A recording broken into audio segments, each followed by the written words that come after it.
Ketika anak muda ini bermimpi buruk, peristiwa nyata mengerikan akan terjadi. Respati, anak pucah bagus, tangile. Halo pecinta film, selamat datang di BST Movie Recap. Kali ini kita akan melihat film horor yang masuk nominasi FFI 2024 berjudul Malam Pencabut Nyawa. Film ini diadaptasi dari novel berjudul Respati. Banyak sekali perbedaan dari segi karakter dan alur cerita. Tapi film ini berhasil memberikan ketegangan merata dari awal hingga akhir filmnya. Baik dari segi akting dan dialog para pemain, setting tempat, alur cerita, dan lain sebagainya. Film ini punya teori menarik tentang alam mimpi dan sihir, serta ada juga unsur detektifnya sehingga kita akan melihat beberapa plot twist yang bikin kisah Malam Pencabut Nyawa tambah seru. Untuk lihat lebih jelasnya, mari kita lihat alur ceritanya. Respati adalah anak SMA yang insomnia. Dia sering tertidur pendek di jam-jam aktif. Namun akhir-akhir ini dia sering bermimpi buruk bertemu orang mati. Saat ia akan berangkat sekolah, tersiar di TV berita pasangan suami istri yang diketemukan di mobil tewas dengan luka sayatan di leher. Persis seperti di mimpinya malam kemarin. Akhir-akhir ini banyak peristiwa serupa yang terjadi dengan cara kematian yang sama. Di sekolah, Tirta, temannya yang terkenal sebagai pencari informasi bayaran, kemudian memperlihatkan berita viral yang sama. Dia mendapat info kalau orang yang meninggal dengan cara demikian berarti ia telah mimpi bertemu orang mati. Obrolan mereka terhenti dengan kedatangan wali kelas. Pak guru mengumumkan bahwa ada murid baru di kelas mereka. Dengan suara yang canggung, siswi baru itu memperkenalkan diri dengan nama Wulan. Di jam kelas olahraga, Wulan tak ikut. Ia duduk sendiri di bangku depan kelas. Tirta memberitahu Respati bahwa ia telah mendapatkan informasi tentang Wulan. Wulan dikeluarkan dari sekolah sebelumnya karena sering kesurupan sehingga mengganggu siswa di sekitarnya. Tak lama setelah bel pulang sekolah bunyi, Respati mendapat telepon dari eyangnya untuk segera pergi ke rumah sakit agar bisa pulang sebelum malam. Respati harus bertemu dengan dokter secepatnya agar bisa sembuh dari insomnianya. Tiba-tiba Respati terserang sakit kepala. Di bus menuju rumah sakit pun ia kesulitan berjalan. Setibanya di rumah sakit, hingga ia bertemu dokter ditemani ayangnya, Respati diserang rasa cemas yang hebat. Sambil teriak melamun, terdengar lantai bergemeretak karena sebelah kakinya bergetar menghentakkan lantai dengan tempo yang cepat. Dokter mengetahui dari ayangnya, Respati sulit tidur nyenyak, sering terbangun tiap malam. Dokter memberinya obat, tapi ia ingin membantu Respati untuk benar-benar sembuh dengan syarat Respati menceritakan akar permasalahannya. Respati mendapatkan kilatan memori kematian dua orang tuanya dengan luka sayatan di leher. Ia menolak untuk menceritakan apa yang ia takan selama ini, namun meminta dokter agar menambah dosis obatnya. Dia segera keluar dari ruang dokter. Setibanya di rumah, eyang memarahinya karena tidak mengikuti instruksi dokter. Respati kesal karena memorinya akan digali, membuatnya teringat pengalaman traumatis yang menyakitkan dan bingung harus memulai cerita dari mana. Perdebatan mereka terhenti oleh kemunculan Mas Dul. Eyang memperkenalkan Abdul sebagai penjaga rumah baru. Eyang lalu memberi semacam minyak pijit untuk Respati sebelum Respati pergi ke kamarnya. Waktu menunjukkan sekitar jam 4, tapi Respati masih kesulitan tidur. Di sekolah, ia terlihat lelah, mengantuk namun tak bisa tidur. Kemudian terlihat lagi sosok-sosok horor. Dua sosok-sosok horor mendekatinya, membuat ia ketakutan. Namun kali ini ada seseorang yang memegang tangannya, mengingatkannya untuk tetap tenang dan jangan menghiraukan. Setelah dilihat, ternyata Wulan. Respati lalu kembali ke dunia nyata. Terlihat suasana upacara seperti biasa dengan Wulan yang berdiri jauh di barisan paling belakang. Selesai upacara, Respati ke WC untuk mencuci muka menyegarkan dirinya. Respati terkejut melihat Wulan di kaca. Ternyata benar itu Wulan. Dia menghampiri Respati berkata bahwa ada sesuatu yang tak beres pada Respati. Wulan meminta Respati untuk belajar menghiraukan apa yang ia lihat. Di bus perjalanan pulang sekolah, penumpang di sebelah Respati yang sedang ketiduran tak sengaja menyenderkan kepalanya ke bahu Respati. Ketika Respati memegang kepalanya untuk memperbaiki posisi kepalanya, Respati seakan-akan berpindah dimensi. Ia turun dari bis melihat penumpang di sampingnya itu sedang menangis bersama seorang wanita meratapi anak perempuan yang sedang terbaring di kasur rumah sakit. Tak lama Respati kembali ke realitas. Malam harinya sekitar pukul 11, Respati mencoba menggunakan minyak pemberian eyangnya sebelum tidur. Tempat jam 12 malam, Respati terbangun di kasurnya namun ia berada bukan di kamarnya. Respati bangun dari kasurnya menyusuri tempat yang seperti hutan, gelap dan berkabut. Terdengar suara gemeretak kayu dan teriakan orang dari arah pepohonan. Respati kaget hingga terjatuh melihat ada orang yang terjerat akar pepohonan dan berusaha untuk lepas. Bertepatan dengan itu, ada nenek misterius yang heran dan bertanya mengapa Respati ada di tempat ini. Seharusnya Respati tak berada di sini. Tiba-tiba terdengar nyanyian seorang anak perempuan pengiring tidur, diiringi suara burung kedasi. Orang yang terjerat akar pohon berhasil bebas. Ternyata pria itu adalah pria yang ditemui Respati di bis tadi siang. Di gerbang cahaya muncul bayangan anak perempuan yang melambaikan tangan untuk mendekat. Sang pria berjalan semakin cepat ke arah gerbang itu. Melihat itu, sang nenek panik dan meminta Respati segera pergi. Respati ingin tapi tidak tahu caranya. Nenek kemudian mencontohkan caranya, yaitu dengan bunuh diri. Pria itu telah sampai di gerbang cahaya. Ia memanggil nama Dina, merasa bahwa nyanyian itu merupakan suara dari anaknya. Tiba-tiba tubuhnya ditarik oleh tangan yang menyeramkan. Respati kaget dan takut lalu berusaha untuk lari. Ia tersandung, kemudian tubuhnya tertusuk batang pohon. Dan Respati pun terbangun. Ketika ia hendak pergi sekolah, terdengar dari berita ada peristiwa kematian ganjil lagi. Seorang pria berinisial AB diketemukan istrinya dalam kondisi tewas mengenaskan di kamarnya ketika ia pulang kerja. Polisi berkata bahwa ini kasus ketiga berturut-turut dengan metode pembunuhan yang serupa. Respati terkejut ketika melihat foto pria berinisial AB yang tewas itu sama dengan yang ia temui di bis dan di mimpi. Di sekolah, Respati menceritakan pengalamannya pada Tirta sambil memperlihatkan foto AB. Ia bertemu pria itu di bis, tak sengaja memegang kepalanya lalu bisa melihat isi kepala pria tersebut yang sedang bermimpi dan bersedih anaknya meninggal. Malamnya ia bertemu lagi di mimpi, tapi kali ini pria tersebut tewas dicekik oleh makhluk mengerikan. Paginya, Respati melihat berita pria tersebut diketemukan tewas mengenaskan. Respati ingin Tirta membantunya mencari informasi tentang mimpi-mimpi yang berkaitan dengan pembunuhan di kehidupan nyata karena ia yakin bahwa ini bukan kebetulan. Mereka pun memutuskan untuk bolos dan kembali ke sekolah di istirahat kedua. Berkat keahlian Tirta mencari informasi, Respati dan Tirta berhasil tiba tepat waktu di rumah almarhum AB sebelum dimakamkan. Respati melihat ibu yang sama dengan yang dimimpinya. Ibu itu teriak suaminya dibunuh setan. Datang mas-mas sambil merokok berdiri dekat Tirta dan Respati.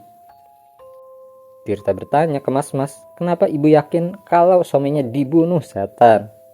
Mas-mas kemudian menceritakan detail kematian AB.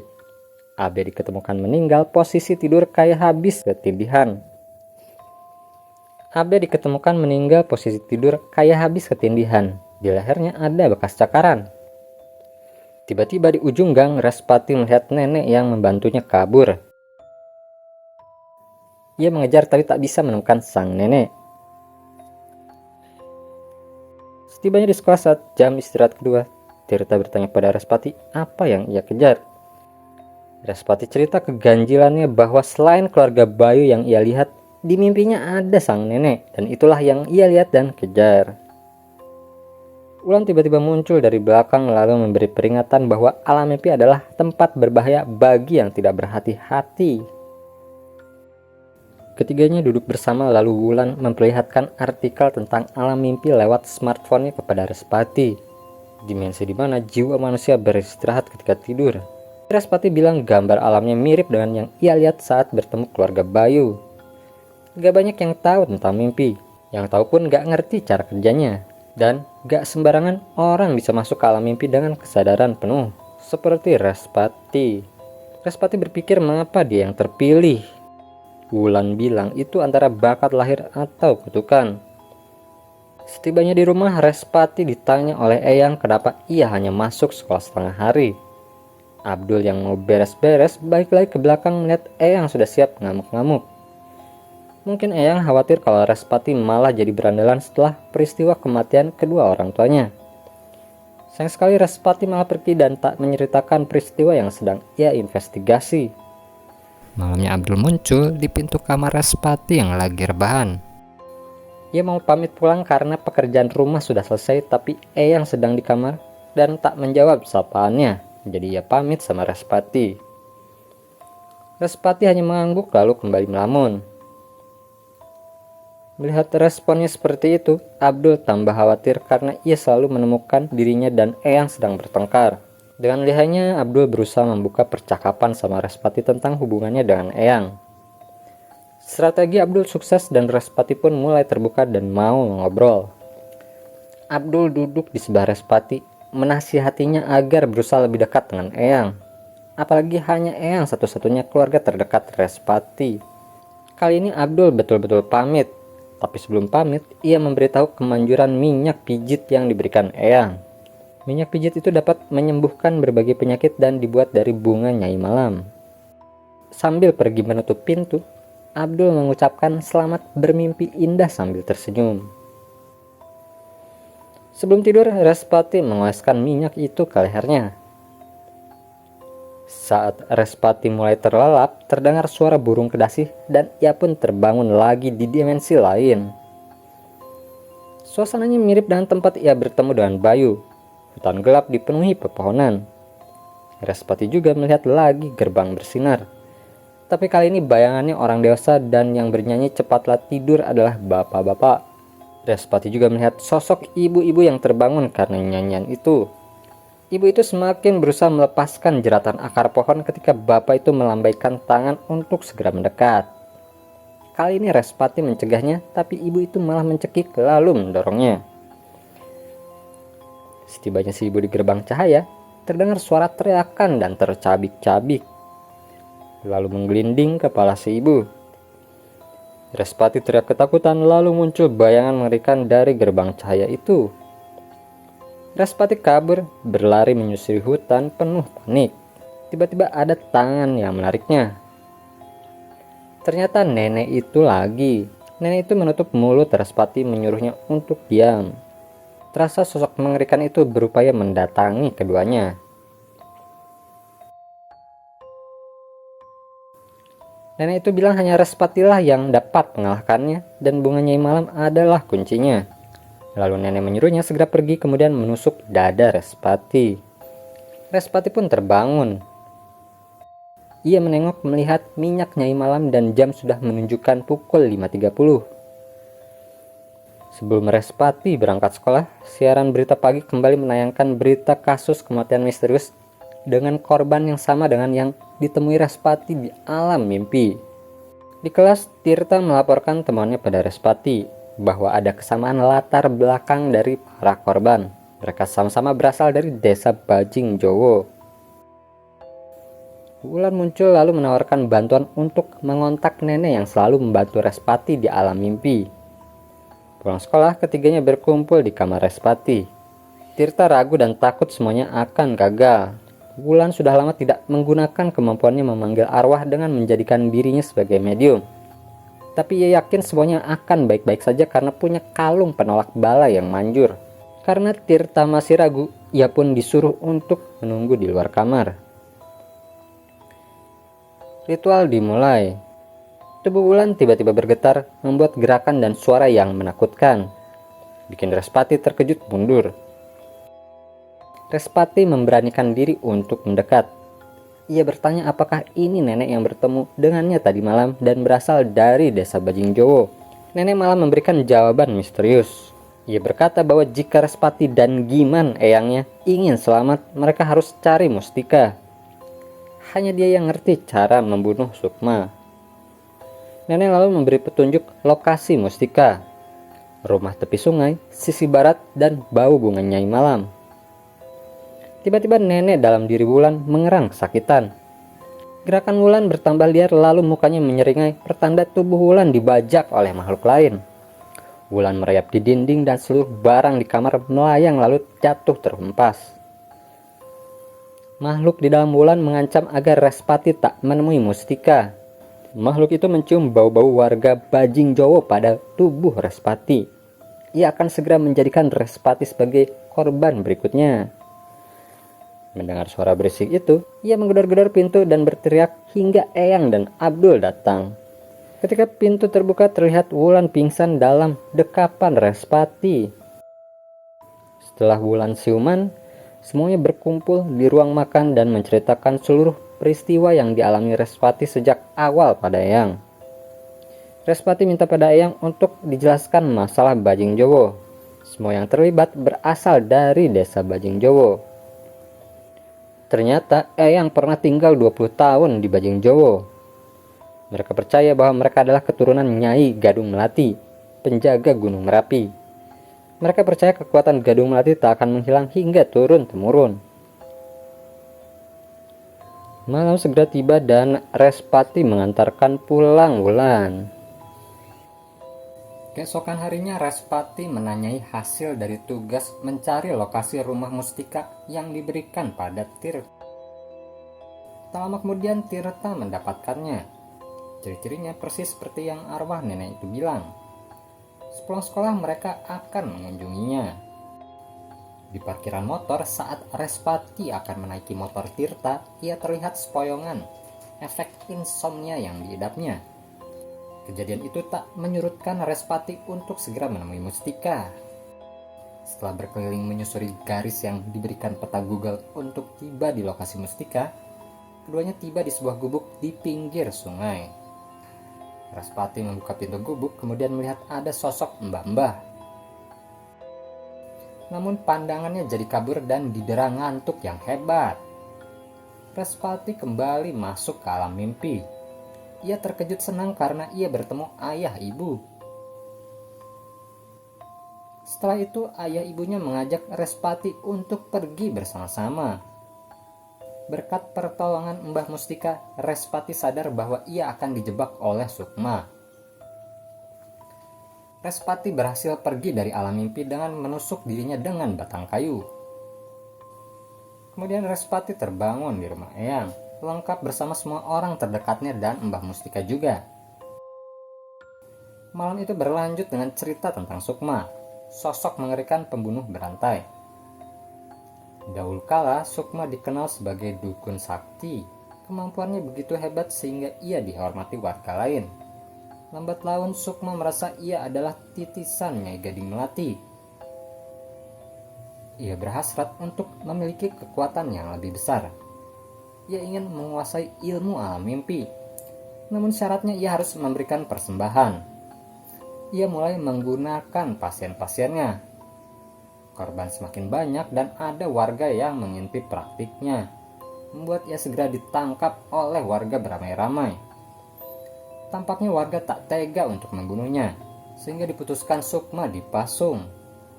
Beberapa minggu kemudian, Sukma diketemukan meninggal dengan mayat yang membusuk. Namun orang-orang tak ada yang berani menguburkannya, dan beberapa hari kemudian mayatnya hilang. Sebagian besar warga percaya bahwa Sukma masih hidup. Ia bisa bertahan dengan mengambil kekuatan yang memiliki darah keturunan Nyai Gadung Melati. Satu-satunya orang yang punya kemampuan untuk mengalahkan Sukma atau bikin Sukma tambah kuat adalah orang yang lahir satu suro dan punya keturunan darah Bajingjowo, yaitu Respati. Mbah Mustika menutup ceritanya dengan menyatakan bahwa Respati harus memenggal Sukma di alam mimpi. Eyang Giman lalu marah. Itu sangat berbahaya bagi Respati. Mereka pun pikir-pikir dulu. Keesokan harinya di sekolah, Wulan bercerita pada Respati tentang kekuatan yang dimilikinya. Kekuatan Wulan untuk mendatangkan arwah sempat memberikan petunjuk akan datangnya mara bahaya yang akan menimpa ibunya. Orang-orang terdekatnya menyarankan agar tak menggunakan kekuatannya itu dan tak mendengarkan bisikan atau suara yang timbul dari kekuatan tersebut. Ternyata tak lama kemudian ibunya diketemukan tewas bersimbah darah di sebuah jalanan sepi. Wulan gak tahu gimana ceritanya orang tua Respati meninggal, tapi ia menyarankan agar Respati memanfaatkan kesempatan seumur hidup ini untuk mengalahkan Sukma. Setelah mempertimbangkan matang-matang, 3 sekawan itu memutuskan datang ke rumah Mbah Mustika. Mbah cerita kalau ngalahin Sukma gak gampang dan kekuatan Respati belum cukup. Namun masih ada cara lain, yaitu dengan membakar mayat Sukma. Sayang sekali Mbah Mustika belum mengetahui di mana lokasi mayatnya. Untuk saat ini Respati harus meningkatkan kemampuannya dengan menjalani ritual yang diajarkan Mbah Mustika. Wulan bersedia membantu dengan menjadi orang yang dimasuki mimpinya. Malamnya Mbah Mustika memulai ritual memperkuat kemampuan Respati diawali dengan mandi kembang. Melalui metode itu juga Respati bisa masuk ke alam mimpi Wulan. Respati mendapati Wulan yang sedang bersedih. Respati kemudian mendapat bisikan agar mengikuti nalurinya. Lalu ia memutuskan mengajak Wulan pergi bertemu ibunya. Mereka berhasil pindah tempat. Terlihat ibu Wulan sedang berjalan sendiri di gang malam hari. Tempat ibu Wulan diketemukan meninggal.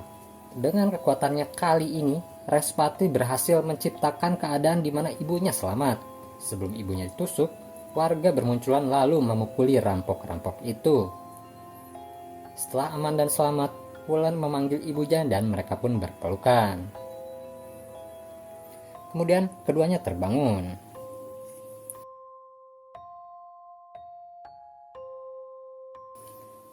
Beberapa hari kemudian, Tirta terlihat berlari menemui Respati.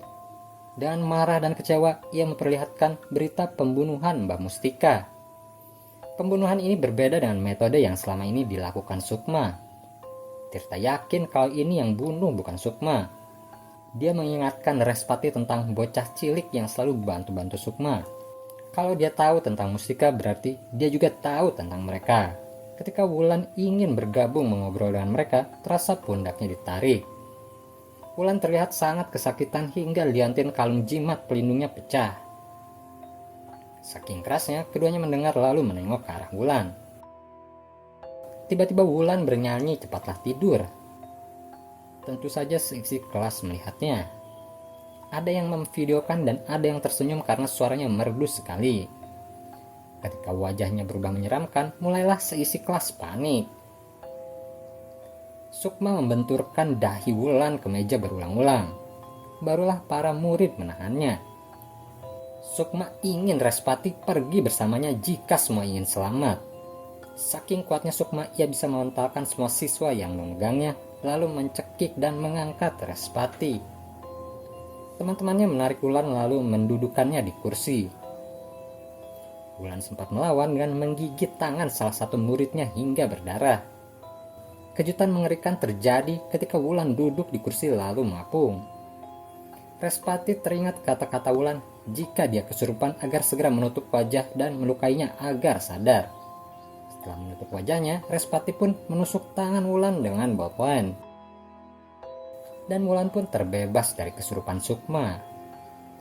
Segera saja Wulan dibawa ke rumah sakit oleh Respati dan Tirta. Tirta dengan serius mempelajari nyanyian cepatlah tidur. Ia penasaran maksud dibalik lirik sudah malam lekaslah tidur. Gelapnya kasur akan mengganggu.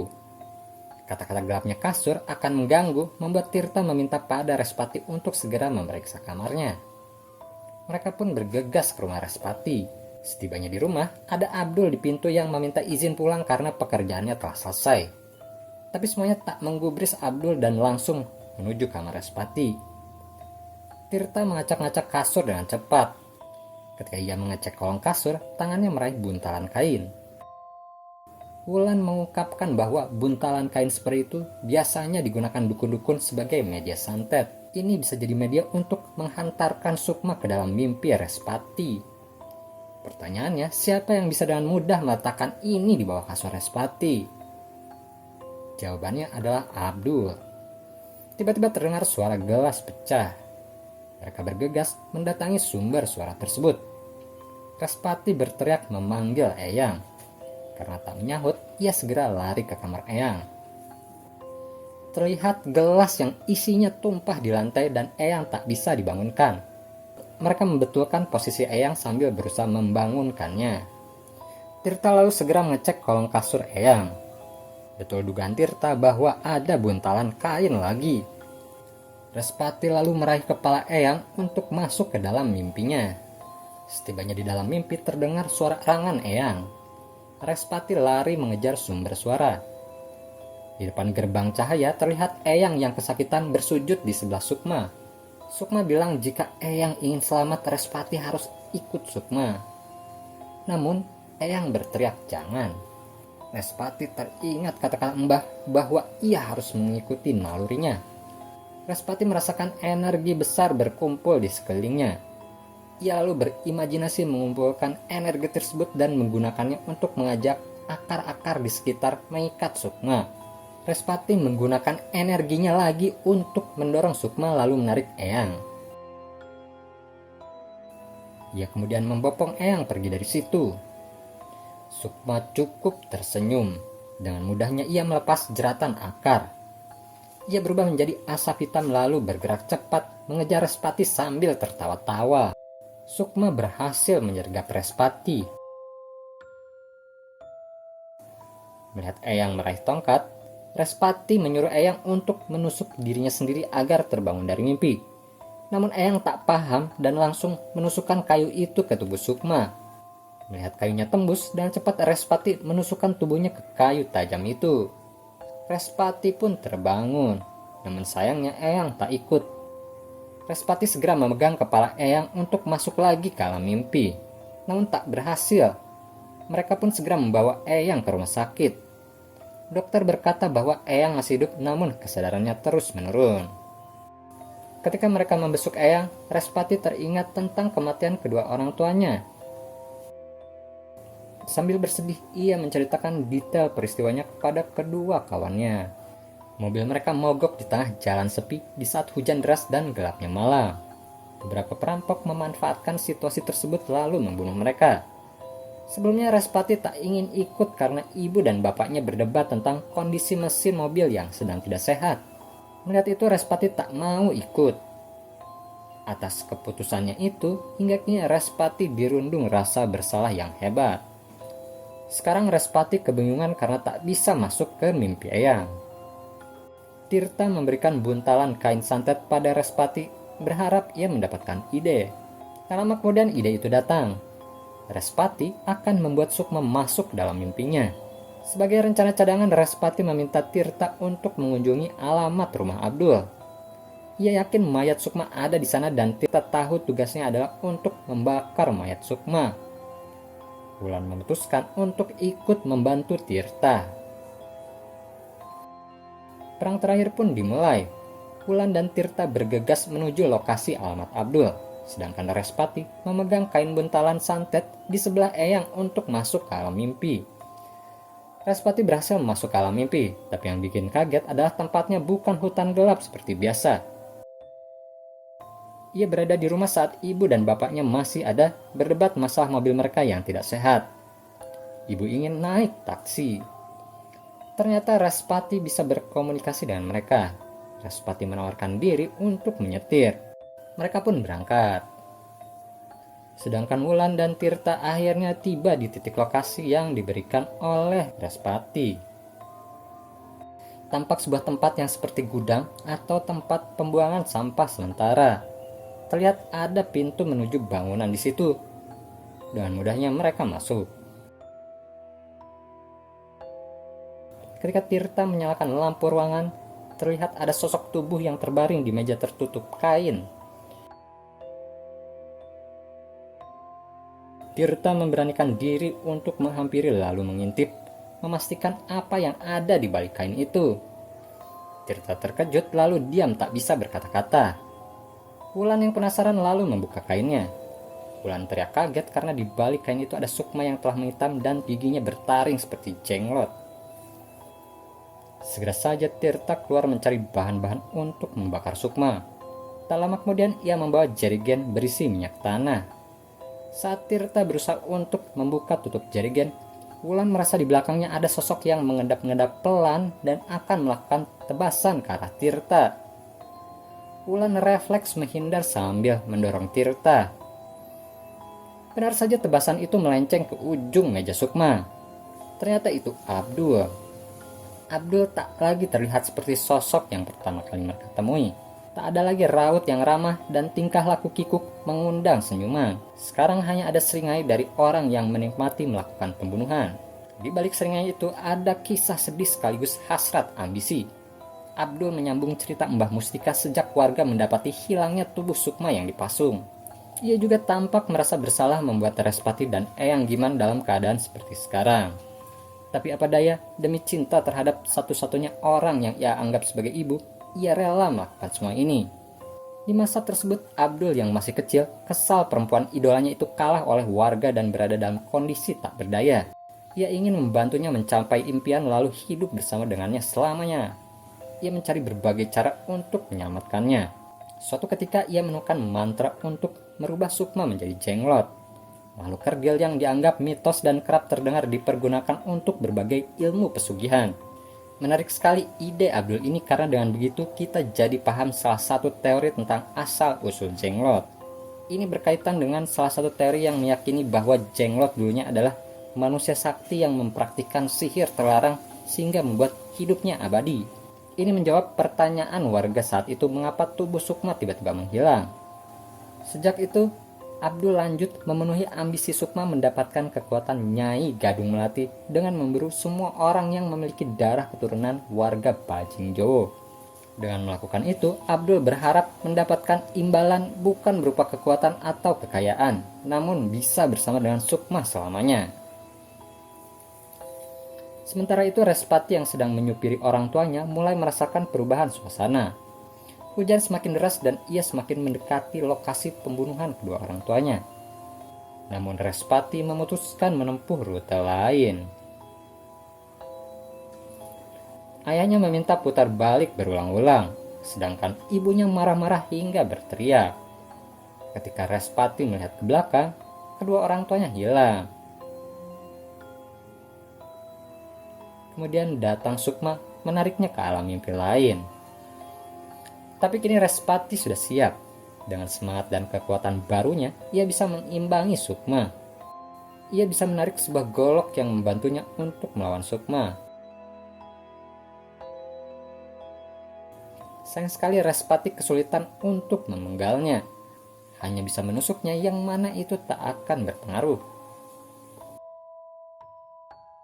Respati mulai kewalahan, menunjukkan bahwa Sukma jauh lebih kuat.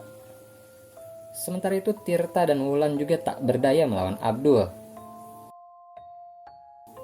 Sayang sekali, bukannya menghabisi mereka, Abdul malah menertawai mereka yang sudah terluka, lemah dan tak lagi dianggap sebagai ancaman. Merasakan adanya bau minyak tanah, Abdul segera mendekati tubuh Sukma. Terlihat Wulan sedang mengguyur Sukma dengan minyak tanah. Saat ia berusaha menghambat Wulan, Tirta berhasil meraih kaki Abdul. Abdul memukuli Tirta terus-menerus. Wulan memanfaatkan situasi tersebut dengan membacok Abdul dari belakang. Di tempat lain, Respati sudah tak sanggup lagi bertarung dengan Sukma.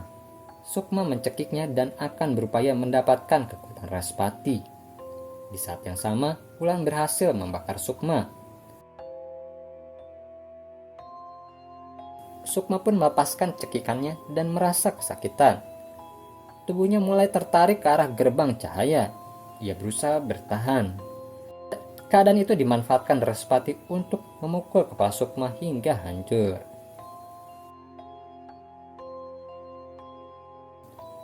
Setelah itu Respati segera menyelamatkan Eyang yang terjerat akar pohon. Misi mengalahkan Sukma berhasil ditandai dengan Respati yang balik lagi ke rumah sakit diiringi denyut monitor jantung Eyang yang terdengar normal. Hari-hari berlalu, hidup mereka terasa lebih bahagia ditandai dengan setting tempat mereka yang biasanya kelam sekarang jadi lebih bercahaya. Abdul ditangkap sebagai pelaku pembunuhan. Dokter pun mengungkapkan bahwa insomnia Respati sudah jauh berkurang. Respati dan orang-orang terdekatnya mulai bisa hidup normal dan mimpi bahagia. Menarik sekali bahwa film ini punya adegan pasca kredit. Terlihat bahwa dokter yang menangani sakit insomnia Respati sedang menyanyikan lagu Cepatlah Tidur di samping perempuan yang sedang tak sadarkan diri di kasur perawatan. Ia memasangkan satu buah cincin ke jarinya dan mengambil satu cincin lainnya. Lalu bilang, kemanapun dirinya pergi, ia akan mencarinya. Film ditutup dengan kemunculan burung kedasi hitam di ruangan itu dan menciutkan suaranya yang khas. Bisa jadi ini pertanda Respati dan kawan-kawan akan memulai petualangan baru mereka dan bahwa ilmu-ilmu gaib masih akan terus ada mengintai dalam kegelapan. Sampai di sini video alur cerita Malam Pencabut Nyawa. Terima kasih telah menonton. Jangan lupa meninggalkan jejak dengan menulis di kolom komentar. Like jika suka videonya dan subscribe BST Movie Recap untuk mendapatkan hiburan informasi seputar film-film dan serial seru mancanegara. Sampai jumpa di video berikutnya.